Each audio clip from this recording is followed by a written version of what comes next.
Hello everybody and welcome. In this video I'm going to show you how to pair your earbuds SKULLCANDY Jib True with your MacBook.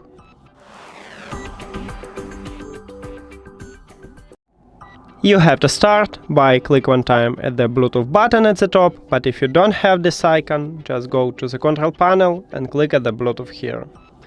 Then go to the settings, and after that open the charging case and remove your earbuds from the case.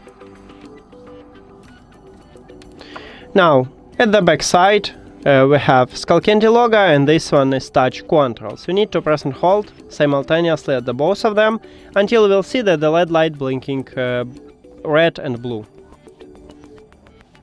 Here we go, we just entered to pairing mode, so we should see them at the device list. Now click connect near to them. And we did it! Thank you for watching this video. If you found it helpful, please consider subscribing to channel and leave the like on the video. See you later!